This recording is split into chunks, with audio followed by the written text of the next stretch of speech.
দক্ষিণ চব্বিশ পরগনা জয়নগর অঞ্চলে মোয়া তৈরির প্রধান উপাদান নলেন গুড়ের সংকট ক্রমশ মাথাচাড়া দিচ্ছে।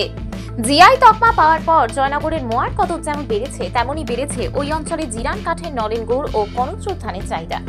অথচ নলেন গুড় উৎপাদনের মূল উৎস খেজুর গাছের সংখ্যা দ্রুত কমে যাওয়ায় বিপাকে পড়েছেন মোয়া ব্যবসায়ীরা। আগে জয়নগর বকুলতলা থানার অন্তর্গত তুলসীঘাটা, ফুটিগোদা, শাহজাদাপুর, নিমপিট, শ্রীপুর, বনমালীপুর, বহরু, মিঠানি, ময়দা, কাকাপাড়া, তাজপুর, জোড়াপুর ও দক্ষিণ বারাসতের মতো বিস্তীর্ণ এলাকায় রাস্তাঘাট ও নয়নজুরির ধারে খেজুর গাছ ছিল অগণিত। কিন্তু সময়ের সঙ্গে প্রাকৃতিক ক্ষয়, বয়সজনিত নষ্ট হয়ে যাওয়া এবং জঙ্গল এলাকা কমে বসতি বৃদ্ধি পাওয়ায় খেজুর গাছ প্রায় বিলুপ্তির পথে। ফলে নলেন গুড়ের ভাঁড়ারে টান পড়ছে, যা সরাসরি প্রভাব ফেলছে জয়নগরের মোয়ার উৎপাদন ও মানের উপর। এই পরিস্থিতিতে মোয়া কারবারিরা নিজেরাই উদ্যোগী হয়েছেন। জয়নগরের তুলসীঘাটায় স্থানীয় বিধায়ক ও মোয়া ব্যবসায়ীদের উদ্যোগে প্রায় 35টি খেজুর গাছের চারা রোপণ করা হয়েছে। ব্যবসায়ী খোকন দাসের উদ্যোগ বিশেষভাবে প্রশংসিত হয়েছে। তিনি জানিয়েছেন, ভবিষ্যতে আরও খেজুর চারা লাগানো এবং নিয়মিত পরিচর্যার ব্যবস্থা করা হবে, যাতে নলেন গুড় উৎপাদন স্থিতিশীল থাকে। স্থানীয়দের দাবি, শুধু ব্যবসায়ীরা নয়, প্রশাসনকেও আরো বড় পরিসরে খেজুর গাছ লাগানোর প্রকল্প হাতে নিতে হবে।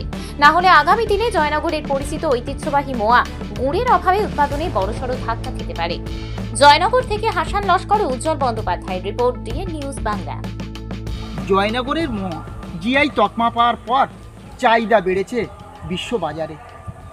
যেমন এই জয়নগর থেকে রাজ্যের একাধিক প্রান্তে যেমন যায়, দেশ ছাড়িয়ে দেশের গণ্ডি পার হয়ে বিদেশের বাজারেও জয়নগরের মোয়া কদর আছে। আর সেই মোয়া তৈরির প্রধান উপকরণ নলেন গুড়। নলেন গুড়ের উৎপাদন তৈরি হয় খেজুর গাছ। দিনের পর দিন খেজুর গাছের সংখ্যা কমলেও গুড়ের চাহিদা বাড়ছে এবং জয়নগরের মোয়া তো আর কথা নেই। জয়নগরের মোয়া এক বাক্যেই চেনেন। আর সেই জয়নগরের মোয়া নিয়ে গড়ে উঠেছে মোয়া হাব। আর সেই নলেন গুড় তৈরি করার উপকরণে খেজুর গাছের উপর জোর দিয়েছেন শাহজাদাপুর সহ জয়নগরের একাধিক গ্রাম পঞ্চায়েত, যেখানে তারা নতুন খেজুর গাছ রোপণ করে যাতে আগামী দিনে এবং আগামী প্রজন্মের জন্য ভালো গুড় পাওয়া যায়, তার জন্য ব্যবস্থা নিচ্ছেন একাধিক গ্রাম পঞ্চায়েত। জয়নগর থেকে হাসান লস্করের রিপোর্ট, ডিএন নিউজ বাংলা। কি বার্তা দিতে চাইছে?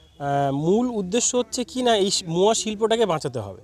আর মোয়া শিল্পটাকে বাঁচাতে গেলে আমাদের মূল যে চাহিদা সেটা হচ্ছে নলেন গুড়। কারণ নলেন গুড় এবং কনকচুর ধানের খই ছাড়া কোনোভাবেই মোয়া সম্ভব নয়। যে জন্য আমরা কি করছি, আমরা হচ্ছে আমাদের যেহেতু এই 35 বছর, সেই 35 বছরে আরও অনেক কাজ আছে, আমাদের আরও অনেক কাজ করতে হবে। কিন্তু আমরা সূচনাটা করেছি আমাদের একদম মূল গোড়া থেকে। অর্থাৎ আমরা যদি আমাদের যারা আমরা মিষ্টি ব্যবসায়ী, সেই মিষ্টি ব্যবসায়ীদের কাছে হচ্ছে আমাদের যে দুধ, সেই দুধ হচ্ছে একটা রত্ন। অর্থাৎ সেই দুধ আমরা যার কাছ থেকে পাচ্ছি, সেই গরু বা মহিষ হচ্ছে আমাদের মায়ের মতন।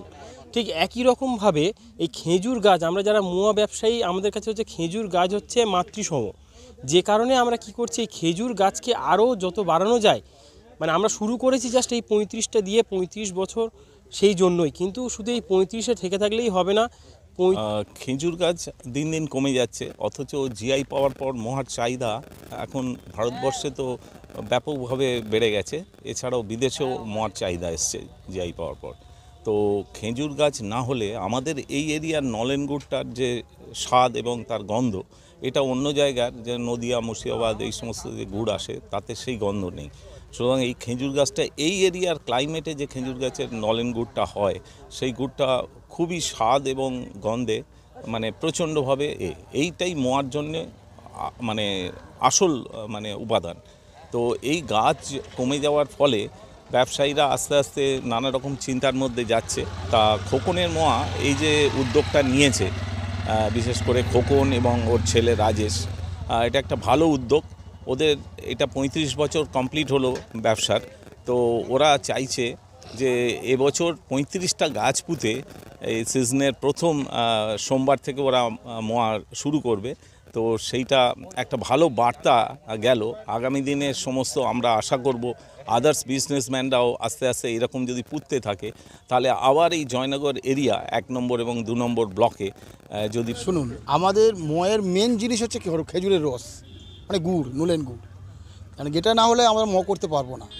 তো আমরা যদি প্রত্যেকেই যদি মিলেমিশে যদি আমরা এই খেজুর গাছটা শুরু করি, মানে পোতা শুরু করি, তাহলে তো একদিন তো রস দেবেই, আর রস না হলে হবে না।